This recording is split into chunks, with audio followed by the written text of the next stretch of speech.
días, ¿cómo estáis? Bien. Bien. Hoy me gustaría comenzar contando una historia sobre un joven que tenía el sueño de ser misionero. Y hoy en día, claro, sabemos que las agencias misioneras piden muchas cosas, ¿verdad? Piden recursos económicos, piden 3 años de estudios teológicos, vamos, te piden la vacuna del COVID, te piden que tu perro tenga pedigrí, o sea, todo, ¿no?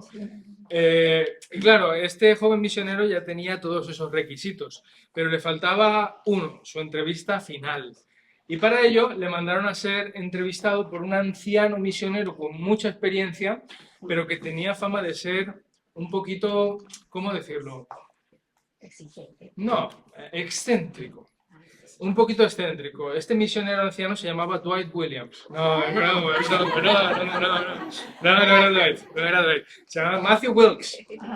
Era un misionero muy conocido en los Estados Unidos. Este misionero citó al joven a las 6 de la mañana en su casa para la entrevista. Pero es que resulta además que este hombre vivía a 2 horas de la ciudad en coche. Entonces, el joven misionero tuvo que salir en coche a las 4 de la mañana para llegar allí. Llegó y dice, bueno, por lo menos termino pronto, me queda todo el día libre. Pero llamó a la puerta, salió la esposa del anciano misionero y le dijo, tienes que esperar porque está teniendo su tiempo con Dios. Bueno, serán 5 minutos, serán 10, venga, vale. Dan las 7, dan las 8 y dan las 9. Y por fin sale y venga, puedes entrar, ya estoy disponible. Y este joven pero enfadado, y este hombre, ¿por qué me cita a las 6 y va a estar ocupado hasta las 9? ¿Pero qué le pasa, hombre? Venga, venga, lo importante es acabar. Y entra y se sienta y empieza la entrevista. Pero para sorpresa de este joven, este Matthew Wilkes tampoco le pregunta nada de sus finanzas, tampoco le pregunta nada de su teología, le dice, tengo 2 preguntas para ti, a ver si puedes responderlas. La primera, ¿sabes cómo contar del 1 al 10? Sí.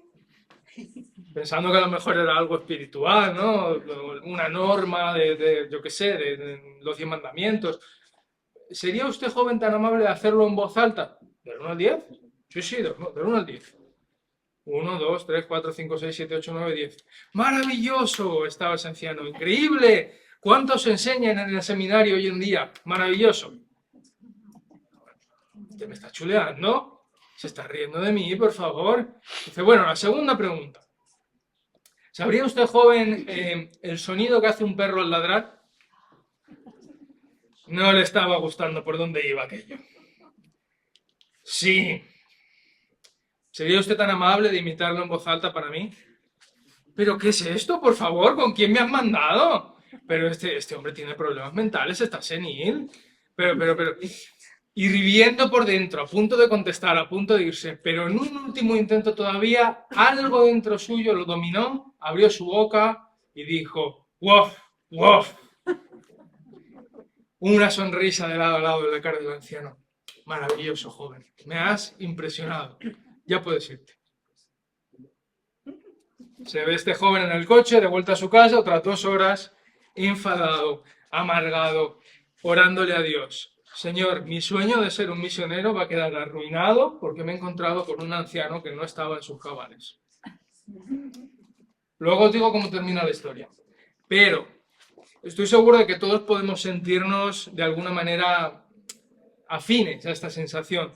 Tenemos un sueño, tenemos algo que amamos, pero parece ser que se presentan obstáculos que parecen hasta absurdos. O sea, es que no se entiende humanamente, es que no hay forma. Y le viene una frustración a uno y parece que lo que Dios tenía para uno no se va a cumplir. Detestamos esos momentos, ¿verdad? No queremos eso, queremos que el camino sea fácil. Pero no nos preguntamos qué hay más allá de los caminos difíciles. Por eso hoy en el sermón vamos a volver al desierto con el Señor Jesús para recordarnos que si Él mismo fue tentado y Él fue probado, ¿esperamos? Estoy molestando, no pasa nada. Pero la idea es esa, nosotros no queremos lo difícil, la confianza, perdón. Pero si el Señor mismo tuvo que ir a través de lo difícil, tenemos que aprender. Nosotros también tenemos que aprender. Así que Dios nos hable en su palabra hoy, que vayamos con el Señor Jesús al desierto y que aprendamos en nuestros corazones a estar firmes en los caminos difíciles. Y empezamos con el primer versículo, un solo versiculito. Y esto no es el punto 1, esto es el punto 00. Eso nos hacía mi profesor de teología en el seminario. Dice, vais a estudiar 9 temas, pero en realidad no son 9, porque si no entendéis las bases no vais a saber. Entonces van a ser otros 3 más. Este solo es 00, ¿vale? Uno más. Este es el 0, ¿no? Si no entendemos esto, no podemos entender lo que viene. Entonces, 1. Dice, entonces Jesús fue llevado por el Espíritu al desierto para ser tentado por el diablo. Y solo esta afirmación ya nos pone contra las cuerdas. ¿Qué está pasando? Porque nos sentimos tentados nosotros, en nuestra teología moderna, a decir que Dios nunca va a permitir nada difícil en nuestras vidas. Que Dios nunca va a permitir que el enemigo nos ataque, que todo va a ser un camino de rosas. Algunos están predicando eso. Entonces, solamente llegar aquí y ver el plan de Dios, el Espíritu Santo, era llevar a Jesús al desierto para ser tentado por el diablo. Eso en mi cabeza choca. Me cuesta entenderlo. Pero la verdad es que aclara mucho entender qué está pasando. Aclara mucho entender cuál es la diferencia. ¿Qué está pasando entonces? ¿Está Jesús siendo probado o está Jesús siendo tentado? Pues te lo digo desde ya, ambas. Ambas, a la vez. Sé que nuestra mente no coincide, sé que nuestra teología es un poquito diferente a veces, pero es lo que está en la Biblia. Ambas. Y para esto hay que entender, y aclara mucho, el griego original. Hay una palabra que nos va a acompañar a lo largo de todo el sermón. Yo no suelo presumir de griego, a mí eso no me gusta, ¿no? Me decía otro profesor que el griego y el hebreo son como los calzoncillos. Quieres llevarlos puestos, pero no enseñárselos a todo el mundo. Entonces, cuidadito de presumir de griego y de hebreo, ¿no? Eso decía, y a mí se me quedó grabado, porque hay alguno que yo, griego, el hebreo. Sí, venga, el pasaje. Pero bueno, una palabra, yo creo que con una palabra podemos, ¿verdad? Y esta palabra es peiracho, que no ha salido en español, estaba, pero no ha salido, pero créeme, se pronuncia peiracho, ¿vale? Y es curioso porque esta palabra significa lo mismo, en griego se utiliza para ambas cosas, tanto para tentar como para probar. Y tenemos que estar pendientes del contexto para saber bien cuál es cuál, porque la palabra es una misma, no es como en español que tenemos dos diferentes, no, es una. Peiracho significa probar según el contexto y tentar según el contexto. Y tenemos varios ejemplos en la Biblia. Vemos, por ejemplo, en Hebreos 11 se nos recuerda que Abraham fue puesto a prueba por Dios, peiracho. Abraham fue peiracho por Dios cuando le pidió que entregase a su hijo Isaac, a ver si por fe lo iba a hacer. Vemos en Deuteronomio 8.2 que Israel fue peiracho, probado, el equivalente aquí es en hebreo, porque es el Antiguo Testamento, pero es la misma palabra, la raíz es la misma, traduciendo, claro. Tienen la misma, ¿no? Probar o tentar, y está en el hebreo, y es Israel fue probado en el desierto, peiracho, por Dios. Si vamos a Lucas, vemos que incluso los opositores de Jesús, que querían ver si podían demostrar que él no sabía tanto o atraparle en algo que dijese, cuando le hacían pruebas intelectuales para ver si le podían pillar, eso era peiracho. Ese tipo de test intelectual era peiracho. Vemos en 1 Corintios que Pablo nos recuerda que el esposo y la mujer no se niegan el uno al otro en el matrimonio, porque entonces podemos abrir una ventana para que el diablo nos tiente. Peiracho. Otra vez. Incluso Pedro, en el capítulo 4, nos recuerda que podemos ver las cargas y sufrimientos de esta vida como un peiracho, una prueba para la gloria de Dios. Y eso también es peiracho, relacionado con el sufrimiento. Entonces, hay muchas connotaciones de esta palabra que hay que entender bien el contexto, ¿vale? Para saber qué significan. Pero quizá quien más nos aclara es Santiago. Santiago dice en capítulo 1, versículos 13 y 15, lo siguiente, que es la clave para entender. Dice que nadie diga cuando es tentado, soy tentado por Dios, porque Dios no puede ser tentado por el mal y él mismo no tienta a nadie, sino que cada uno es tentado cuando es llevado y seducido por su propia pasión. Después, cuando la pasión ha concebido, da luz al pecado, y cuando el pecado es consumado, engendra muerte. Me gusta mucho la clave que da Santiago, porque Santiago dice, Dios no puede ser peiracho, que aquí sería tentado, dice, con mal. Y eso aclara mucho. O sea que sí hay una buena forma de hacer peiracho y hay una mala forma de hacer peiracho. ¿no? Entonces, cuando Dios prueba, es una buena forma, sin mal, sin estar con lo malo, de hacer algo mayor en nuestras vidas. Cuando hay una prueba, pues hay algo detrás, o Dios lo va a usar para crecimiento, o Dios lo va a usar para madurez. No es que Dios nos quiera causar mal, sino es que ha pasado algo, unas circunstancias, o Él ha mandado algo en lo que Él se va a glorificar para bien. Pero el peiracho del diablo es para mal, es para destruir, es para engañar, es para mentirnos y para alejarnos de Dios. Sé que esto no es una analogía perfecta, pero creo que funciona, y es que tentar y probar, en este sentido, peiracho, son como los dos extremos de una cuerda. O sea, si lo piensas, tiene sentido, porque una tentación es un tipo de prueba, una tentación es un tipo de prueba. A ver si caes, a ver si, ¿no? Pero para causarte mal, mientras que la prueba de Dios para causarte bien. Entonces son como dos realidades que ni siquiera llamamos igual nosotros en español, porque es que sabemos que son dos cosas totalmente diferentes, pero hay una similitud. Con la prueba Dios está tratando de acercarnos a Él y el diablo está tratando de alejarnos de Dios. Creo que, aunque no es perfecto, se entiende, ¿no? Lo que son diferentes son los medios y las intenciones. Lo que es diferente entre la tentación y la prueba son los medios y las intenciones. Dios no usa nada malo. Dios no va a usar el pecado para probar a nadie. Dios no es cruel. Dios no es mezquino. O sea, hay situaciones duras en la vida y muchas veces Dios en los sufrimientos dice la Biblia que va a sacar algo bueno de ellos, pero no es que Dios sea mezquino ni que Dios quiere torturar a nadie. No, Dios quiere usar las cosas para algo bueno. Eso es una prueba. Mientras que una tentación es el diablo tratando de alejar tu vida de Dios, de mentirte, de destruirte, de incapacitarte, de esclavizarte. Entonces la diferencia son los medios y la intención, pero es una misma realidad. Entonces, volviendo a eso, Jesús fue llevado por el Espíritu, porque era una prueba que él tenía que pasar para servir a Dios, para ser tentado en el desierto por el diablo, para decirle no a la tentación del diablo.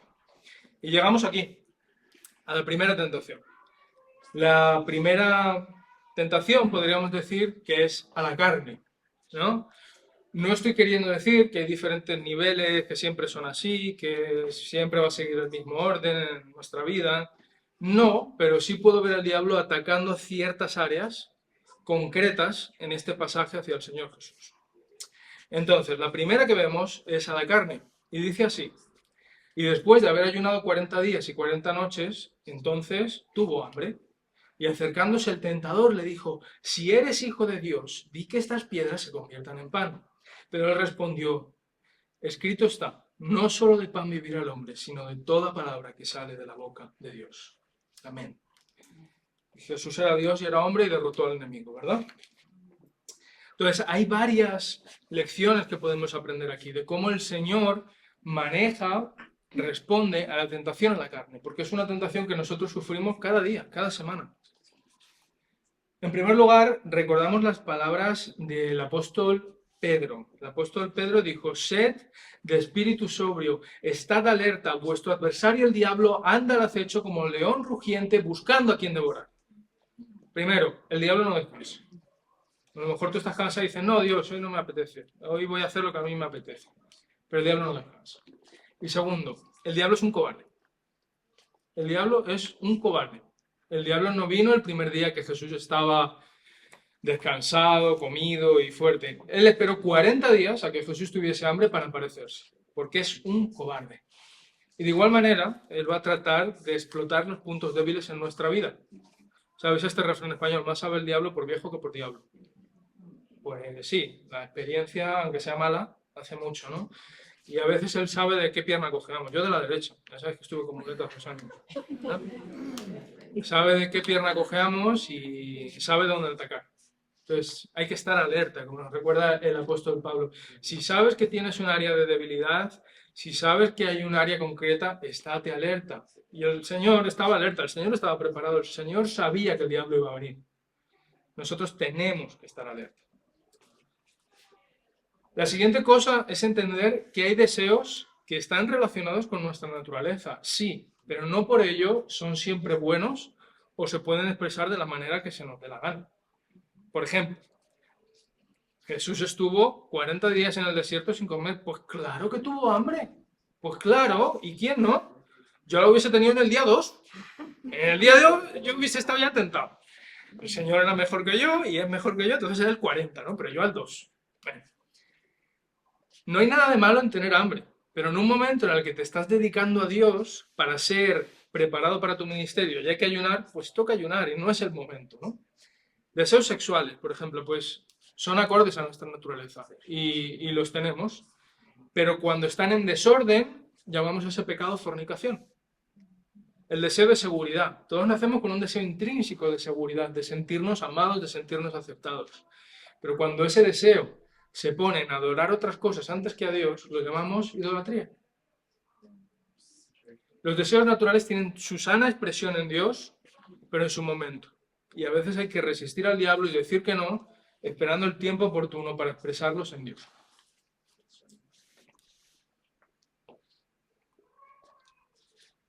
Porque es tan fácil quedarse distraído. Mira, el pecado carnal es el más obvio, es el que más fácil se ve. Pero macho, es en el que caemos todo el rato. Parecería mentira, ¿verdad? Vamos a ver luego que hay otros tipos de pecado que son más sutiles, sería más fácil engañarnos, quizá, pero en el más lógico, en el que más se ve, es en el que caemos todo el rato. Es tan fácil como distraerse. Mira, una vez estaba yo ayunando. Estaba ayunando yo y estábamos en la puerta de la iglesia, ¿verdad? Y estábamos teniendo una conversación muy, muy agradable. Yo con una persona, no era una chica guapa, era un hermano. Estábamos teniendo una conversación muy agradable y amena y yo estaba disfrutando, me resultaba muy interesante. Y pasó una de las jóvenes repartiendo chucherías en una bolsa a todo el mundo. Yo estaba tan concentrado hablando, me ponen una bolsa delante y yo estaba ayunando, pero no pensé, ¿yo qué hago? Y me doy cuenta, ¡ay, Señor, que yo estaba ayunando! ¡He pecado, Señor! Menos mal que el Señor sabe que fue sin querer, ¿no? Pero es tan fácil como eso. Distráete un momento y caerás. Por eso dice Pedro, estad alerta. Vuestro enemigo, el diablo, está buscando a quien devorar. Y a veces es una joven con chuches y no el diablo, pero hay que estar alerta. Y la segunda cosa es, no luchamos solos, sino luchamos con la palabra de Dios. ¿Sabes lo que me llama la atención? Mira, Jesús era Dios. Jesús podía decir, perdóname que hablo así, lo que se le pegase la gana. O sea, tenía autoridad y era Dios. Podría contestarle al diablo como él quisiese, pero eligió contestar con la palabra de Dios. Eligió no hacer las cosas solo. Eligió respaldarse en lo que Dios había dicho. Y nosotros tenemos que hacer lo mismo. Aquí Jesús está citando Deuteronomio 8:3. O sea, esta lucha que ellos van a tener, escrito está no sé qué tal, y se van respondiendo, son todo pasajes de la Biblia, entre Jesús y el diablo. Es una lucha con pasajes, para entender la palabra y el verdadero corazón de la palabra. Por eso es importante que conozcamos la Biblia, que conozcamos bien la Biblia. Bueno. Y la clave que podemos aprender de lo que dice Jesús aquí es, no solo de pan vive el hombre, sino de toda palabra que viene de la boca de Dios. ¿Sabes de qué me he dado cuenta? Muchas veces hacemos las cosas malas que hacemos porque tenemos carencias. Yo el primero. Voy a poner un ejemplo muy visual, ¿vale? No se me ocurre. Pues una chica joven que va conociendo muchos novios porque el papá dejó la casa y nunca se ha sentido amada por un hombre. Esos ejemplos son muy obvios, son muy fáciles de ver, pero es que hay otros. O sea, hay otros que son más sutiles, pero a veces hacemos las cosas que hacemos por vacíos que tenemos que no vamos a llenar con Dios. Había un filósofo muy famoso que decía, el hombre tiene un agujero en él del tamaño de Dios que solo Dios puede llenar. El problema es que estamos tratando de llenarlo con otras cosas y no funciona. Yo tengo una discoteca al lado de casa. Entonces yo siempre que llego a casa veo a los ¿cómo se dice esto? A los... Roger, no, Roger, tú que vas a la discoteca. Es broma, es broma, es broma. A los asiduos, a los clientes habituales, ¿no? Eso, entonces yo paso por la puerta y me reconozco las caras. Alguna vez hasta me han dicho, hola, hermano, ¿qué tal? Bien, bien, hermano. Entonces, claro, ya les reconocen las caras. Y uno piensa, esta gente no tiene nada mejor que hacer que estar todos los fines de semana, también en martes, en miércoles, en jueves, ahí metidos. Pues la respuesta es que no, Por eso es por lo que están ahí, porque no tienen nada mejor que hacer. No tienen un motivo suficiente bueno para levantarse mañana por la mañana y no tienen nadie que les llene suficiente y les ame suficiente en casa como para estar en casa. Entonces están ahí. ¿Entendéis? Hay una oportunidad en las carencias, en la falta, si no vamos a Dios para llenarnos, para que el enemigo nos ataque. Aquí era pan, y el pan es muy fácil de ver porque tienes hambre y comes y se llena, pero hay cosas en nosotros que son más difíciles de llenar. Y tenemos que ir a Dios, tenemos que ir solo a Dios, sabiendo que es el único que puede llenarnos. Creo que esa es una buena forma que podemos aprender del Señor Jesús hoy para combatir la tentación en la carne. Segundo, a la identidad. El diablo vio que no tenía nada que hacer en la carne contra Jesús y pasó al siguiente nivel. No estoy diciendo que siempre va a ser así, ni en nuestra vida ni nada, ¿vale? Pero en el texto es lo que veo. Entonces el diablo le llevó a la ciudad santa y le puso sobre el pináculo del templo y le dijo: si eres el Hijo de Dios, lánzate abajo, pues escrito está: a sus ángeles te encomendará, y en las manos te llevarán, no sea que tu pie tropiece en piedra. Y Jesús le dijo: también está escrito, no tentarás al Señor tu Dios. ¿Habéis visto lo que acaba de hacer el diablo? Qué sutil es. Que más sabe el diablo por viejo que por diablo. Muy sutil, ¿eh? Muy sutil. Si no te das cuenta, se te pasa. Si tú eres el Hijo de Dios, si tú eres quien dices ser, pruébalo, presume, haz un milagro, exhíbete, muestra tu orgullo. Es decir, el diablo vio que no tenía nada que hacer con la carne, entonces ataca a la identidad de Jesús. ¿Lo vemos? Porque si consiguen hacerte caer en tu identidad, todo lo que tú eres se va a trastocar. Aquí se está atacando, de hecho, el orgullo. Había un pasaje cuando yo era también un estudiante de seminario, ¿no? Así de Sansón y tal, y había un hermano predicando, y muchas veces dicen cosas y no nos acordamos, pero yo de esta frase me he acordado hasta el día de hoy. Él predicaba y decía: aprended de Sansón, porque su carácter no soportó el peso de su talento. Su carácter no soportó el peso de su talento. El problema no eran las dotes de Sansón, ¿no? Volviendo, no me quiero desviar, pero no, el problema era su carácter. Y con nosotros puede ser igual. Aquellas cosas que tienen que ser transformadas, que tienen que ser rendidas a Dios, estamos seguros en quién somos por Dios. Solo por Dios. La otra cosa entonces sería la importancia de no solo leer la Biblia, sino que tienes que hacer esto parte de tu identidad. Esto tiene que impregnar lo que tú eres. Hablábamos el otro día en el estudio bíblico, ¿verdad? De una palabra muy bonita que es permeable. Cuando tú te pones un chubasquero, se llama impermeable porque el agua no pasa, ¿verdad? Pero nosotros tenemos que ser permeables. Nosotros tenemos que ser permeables a la palabra de Dios. Que cale, que pegue, que moje. Que no lo escuche: sí, me voy a trabajar corriendo. No, tenemos que ser permeables, tiene que pasar a ser parte de mí. De hecho, aquí lo que estaba pasando es que el diablo estaba citando un salmo. Cuando le dice, el diablo le responde, ¿no? Porque escrito está, a sus ángeles mandará para que tu pie no tropiece. Está citando el Salmo 91, 11 y 12. Pero hay una diferencia. Lo está descontextualizando. Lo está sacando de contexto para decir lo que él quiere, para engañar. Y así hacen muchos hoy, ¿eh? Hay que conocer la Biblia porque sí hay muchos hoy. Están predicando la Biblia, sacándola de contexto por sus propios intereses, y son charlatanes, y son embusteros, y lo que quieren es hacerse ricos. Mira, hay dos tipos de pastor. El que lleva la oveja sobre sus hombros cuando la oveja está mal, y el que va él en hombros de la oveja. ¿No? Pues hay de esos. Hay muchos de esos. ¿No? No queremos charlatanes en esta congregación. Si alguna vez me vuelvo uno de esos, por favor, me echáis.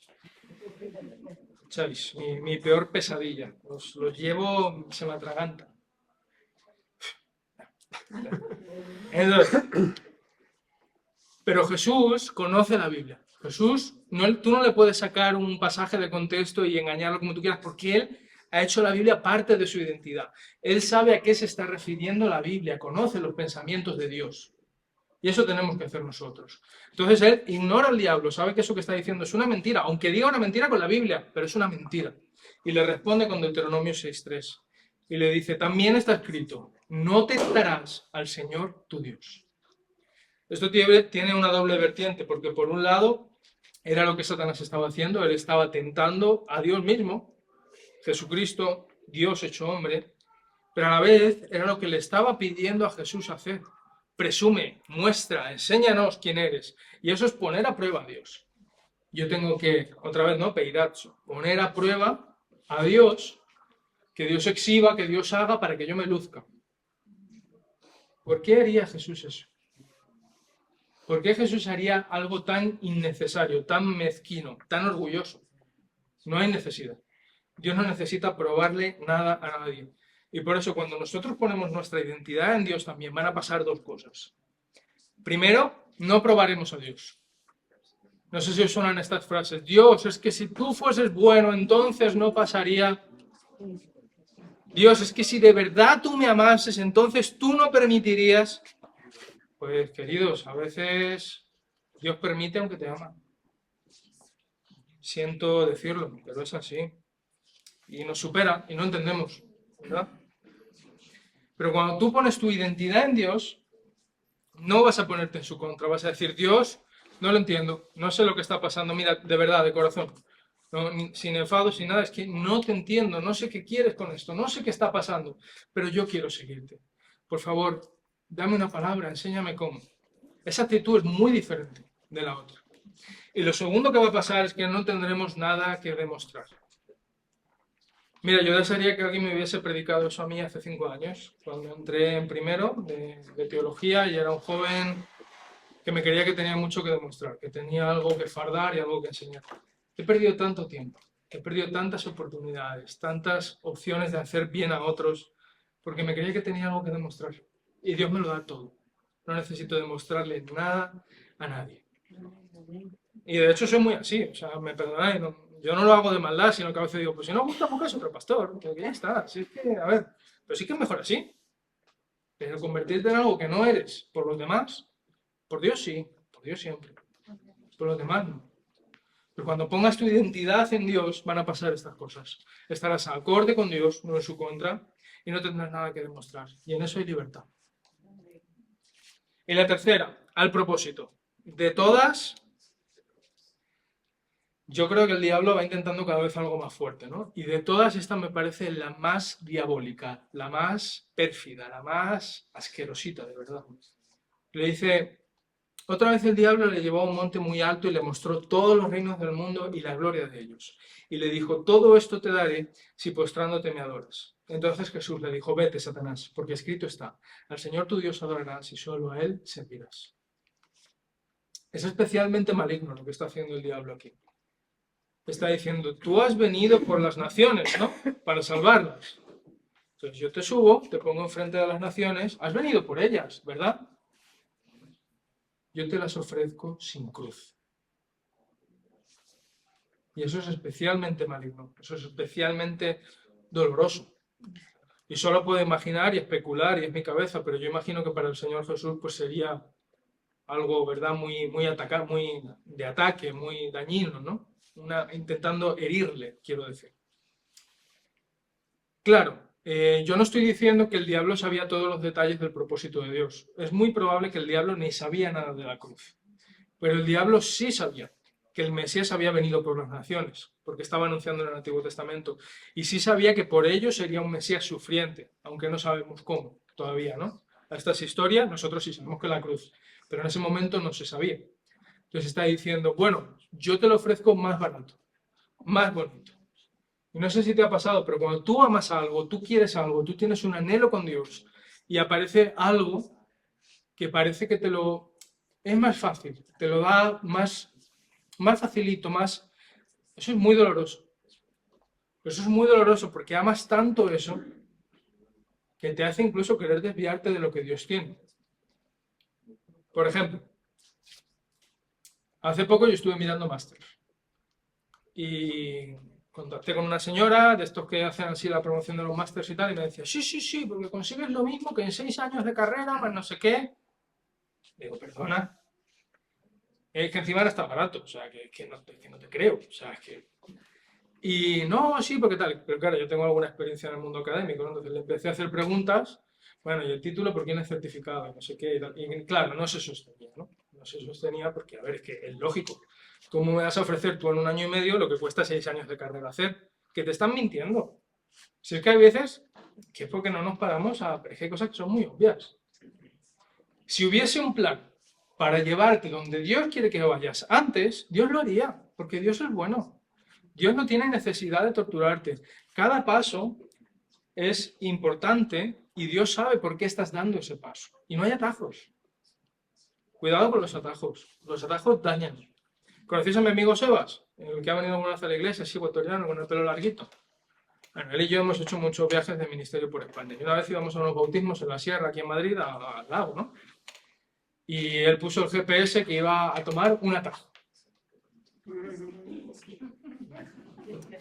Vamos en el coche y vamos cuesta abajo por un camino de tierra.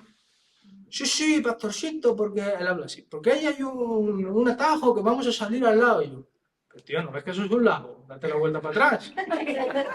No, no, no, porque a la orilla del lago, pastorcito, usted va a ver que a la orilla justo hay un camino a la izquierda que sale.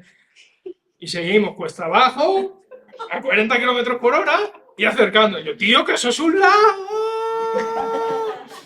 ¡Fum! ¿Ya os imagináis cómo acaba la historia? En el lago. Casi. En el lago. A 1 metro del bordillo. A 1 metro del bordillo. Luego tuvimos que salir marcha atrás por el camino de tierra con el miedo. Bueno. Yo ya estaba bautizado en aquel entonces. Yo no tenía necesidad de ir otra vez al agua. ¿Vale? Entonces, Cuidado con esa tapa. cuidado con los atajos. Prometen mucho, dañan más. Y eso, Dios tiene un propósito, Dios tiene un plan y Dios sabe por qué. Si hubiese una manera más fácil de ir, créeme, a Dios no le gusta torturarte. A veces tenemos una imagen muy mezquina de Dios. Dios no es el Dios en la nube esperando para torturar a la gente, a ver si demuestras que Dios no es así, de verdad. Veamos el Dios de amor en la Biblia. Dios no es así. Y tercero, en este tipo de cosas se muestra cuál es nuestra prioridad. Jesús estaba dando en el meollo del asunto. Lo que Satanás estaba pidiendo era adoración. Si te postras y me adoras. Satanás quería ocupar el lugar de Dios, lo que quería era ser adorado. Pero no tiene derecho ni se lo merece. Así que déjame decirte algo. Cuando tú tienes un problema, el primer sitio al que sales corriendo es tu Dios. Lo siento, pero es así. Cuando tú tienes un problema, el primer sitio al que sales corriendo es tu Dios.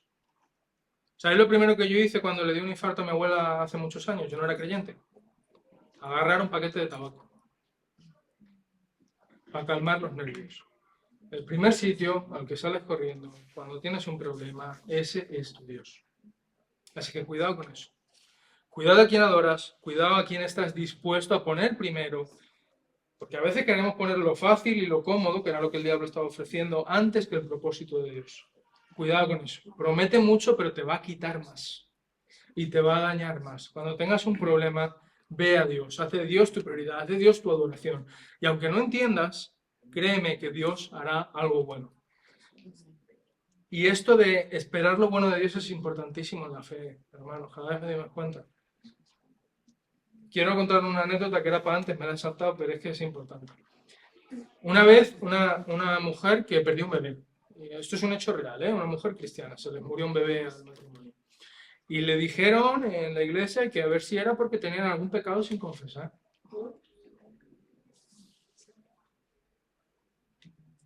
¿Qué clase de imagen tenemos de Dios? ¿A qué Dios adoramos? Al Dios verdugo, del hacha y la capucha negra. Yo te digo, mira, yo soy pastor, pero yo soy el padre y yo no sé qué hago, de verdad. O sea, yo no sé cómo respondo en el momento. O sea, me tenéis que perdonar. Porque es que es o sea, me pongo sensible porque es un hecho real. ¿Qué imagen tenemos de Dios? ¿Por qué no esperamos lo bueno, un poquito más de Dios? Que Dios no es mezquino, que Dios no está esperando para lanzarte el rayo. Cuando pasa algo duro en la vida, Dios entiende por qué. No es porque te quiera torturar, es porque tiene un propósito, no porque te quiera torturar. Y a veces, porque estamos en un mundo en que las cosas malas pasan, que hay enfermedades, hay pecados. Y no es que Dios te esté castigando ni nada, sino que no entendemos, nos supera. Lo único que podemos hacer es ir a los pies de Jesús Es decir, no entiendo por qué prueba, tentación, que el mundo está enfermo, no entiendo, Señor, pero vengo a tus pies. Tenemos la promesa de Dios consolándonos y Dios cumpliendo su propósito en nuestras vidas. Eso sí es una promesa. Y Jesús superó las 3 tentaciones y llegamos al punto más fuerte, ¿no? Y dice entonces, el diablo entonces les dejó y aquí ángeles vinieron y les servían. ¿Qué hay después de los momentos duros en nuestra vida? ¿Qué hay después de los obstáculos? Después de la tormenta sale el sol. Sí, después de la tormenta sale el sol. Y fíjate que es una frasecilla que yo según como me la digan, ¿no? Porque yo soy así muy... Tú estás pasando mal, que sale el sol, sale el sol. Pero esto te salía el sol yo a ti. Pero es verdad, ¿no? Pero es verdad, ¿no? Pero es verdad, a veces después de esos momentos duros, Dios tiene algo preparado que no sabemos, y es verdad. Y en este caso había consolación, en una manera muy física, porque Jesús tenía hambre y dice, vinieron ángeles y le ministraban, le servían con comida. O sea, después de ese tiempo de resistir, Dios ahora estaba consolando esa necesidad. Y en nuestra vida también hay consuelo para nosotros, de verdad, creámonos que Dios es bueno. De verdad, cuántas cosas cambiarían. Y la otra, preparación para la obra. Hay algo en esta preparación en el desierto que Jesús sabía que tenía que ir al desierto a ser preparado. Jesús no podía prepararse para lo que estaba por venir en la sinagoga. Jesús no podía prepararse en el templo con los manuscritos y con los maestros religiosos para lo que estaba por venir. Tenía que prepararse allí. En la prueba, en la tentación, era donde tenía que prepararse. Lo que no era superando los obstáculos no servía, los atajos no servían, las soluciones religiosas superficiales no servían. Había que ir a lo difícil y a lo duro de la vida y entonces allí ser preparado para su ministerio. Y Jesús sale del desierto y es una pasada. Cuando Jesús sale del desierto, milagros, sanaciones, multiplicaciones, toca a los leprosos. No sé si alguna vez lo habéis pensado, pero eso pasa cuando sale del desierto, no antes. Eso pasa cuando sale. Tenía que prepararse para cumplir el propósito de Dios. Y hay un pasaje que yo nunca lo había relacionado con las tentaciones del desierto, pero hace unas semanas estaba orando y de verdad es que a mí no me gusta que me digan iluminado, porque eso lo digo yo como insulto, ¿no? O sea, tú eres un iluminado. No. Pero de verdad que me vino la iluminación. Se estaba orando por este pasaje, por la predicación y me vino. Y yo nunca había relacionado, pero es mi pasaje favorito. ¿Sabéis en qué libro está? ¿Alguien me conoce? Hebreos 4, 14, 16. Dice, teniendo pues un gran sumo sacerdote que trascendió los cielos, Jesús, el Hijo de Dios, retengamos nuestra fe, porque no tenemos un sumo sacerdote que no pueda compadecerse de nuestras flaquezas, sino uno que ha sido tentado, peirazo, puede también entenderse probado, en todo como nosotros, pero sin pecado. Por tanto, acerquémonos con confianza al trono de la gracia, para que recibamos misericordia y hallemos gracia para la ayuda oportuna. Es increíble. También nos recuerda Hebreos 2, 18, pues por cuanto él mismo fue tentado en el sufrimiento, peidazo, es poderoso para socorrer a los que son tentados. El ministerio de Jesús no se basa en teorías. Él sufrió de primera mano. Él te entiende en tu sufrimiento. Lo que está diciendo este pasaje es que Él te entiende, que Él es cercano a ti en cada una de tus luchas, porque Él ha pasado por todas. Lo que está diciendo es que, mira, a Jesús nadie le regaló nada. Siempre decimos, la salvación es por gracia, claro, es por gracia para ti, pero a Jesús le costó la vida. Y a Él nadie le regaló nada. Él fue a la cruz, Él cumplió todo lo que tenía que cumplir y dio su vida. Por eso es tan importante que recordemos que Israel falló en el desierto. Dios probó a Israel en el desierto, como hemos leído al principio, pero fracasó. En cambio, Jesús fue al desierto y triunfó. Por eso podría haber el camino para nosotros, para que nos acerquemos al trono de misericordia. Es el cumplimiento de uno que ha pasado por toda la experiencia humana, no se ha negado a sí mismo el sufrimiento, lo ha pasado, y al vencer todo y a poder con todo, ahora puede ofrecernos consuelo, amor, ayuda. Esa es la idea. Mira, hay algunos ejemplos que no voy a decir nombres, ¿no? Pero ¿sabéis qué ha pasado alguna vez? Que nos hemos visto las caras y he ido a hablar contigo. Y he dicho, oye, ¿qué te pasa? No, nada. Sí, venga, ¿qué te pasa?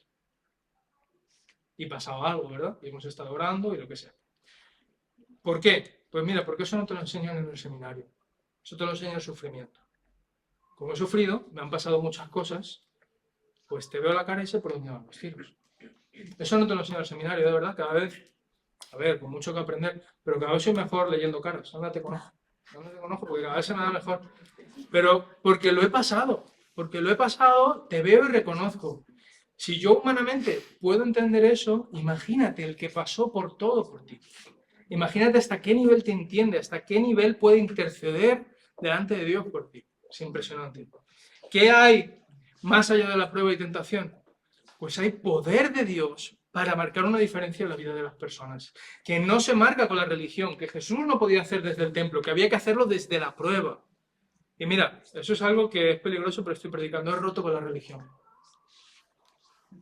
Yo tuve mis 4 años de teología y tal, a mí me enseñaron todo, cómo comportarme, qué caras poner, qué pasajes, o sea, todo.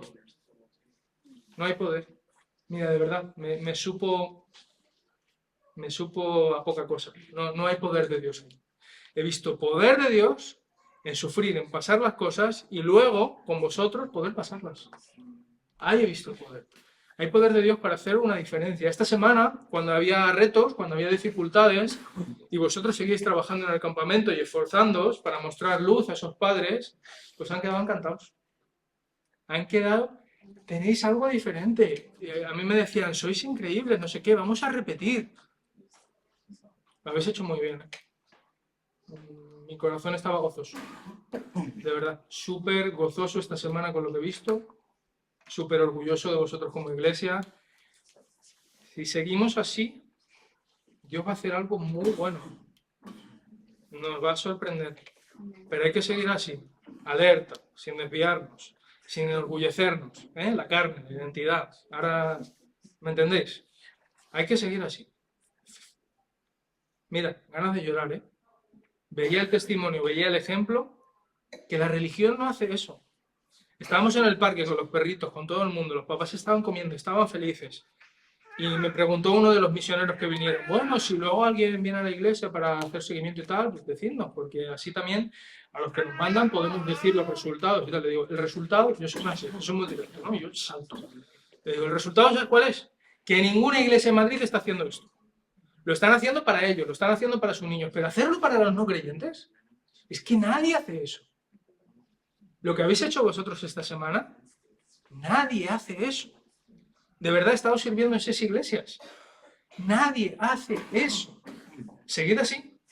Seguid así. Porque detrás de toda la lucha de ser pequeñitos, de los obstáculos, hay poder de Dios para salvación. Y ese poder se manifiesta en ir a través de los obstáculos juntos con Él.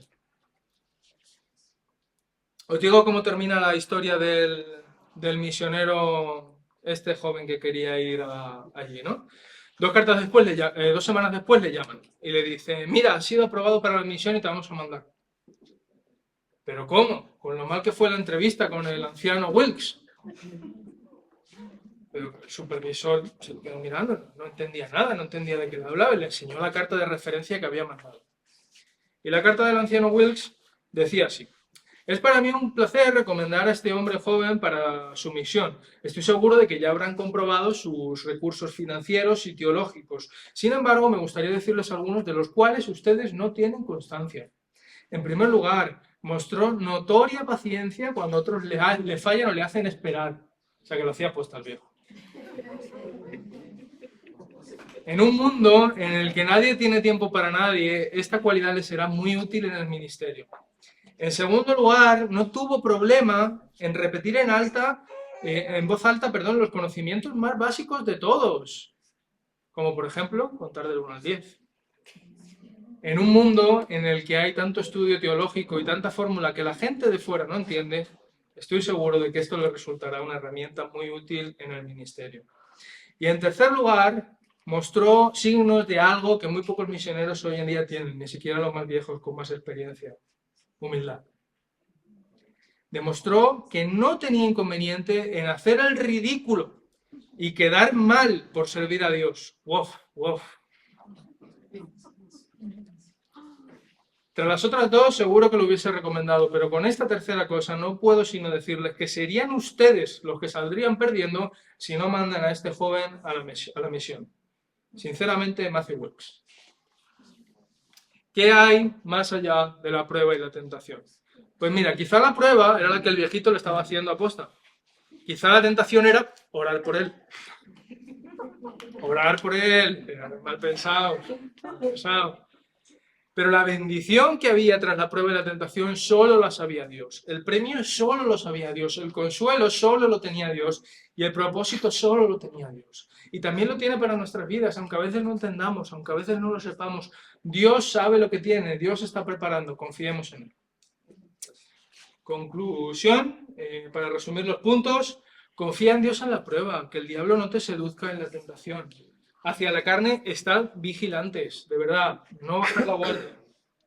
Dios es nuestra única verdadera necesidad. Hacia la identidad, aprender a recibir quiénes somos de Dios, en lugar de ponerlo en otros sitios. Hacia el propósito, poner primero a Dios. Lo que Dios tiene es bueno, aunque los pasos tú no los entiendas. Él sabe por qué. Confía, camina con Dios. Y más allá de la prueba y tentación, hay poder de Jesús para hacer una diferencia en las vidas de las personas. Si seguís haciendo eso, si queréis seguir haciendo eso, mi corazón estará lleno de gozo de hacerlo con vosotros. Estamos haciendo una diferencia. Muy bien, seguid así. Señor, bendiga.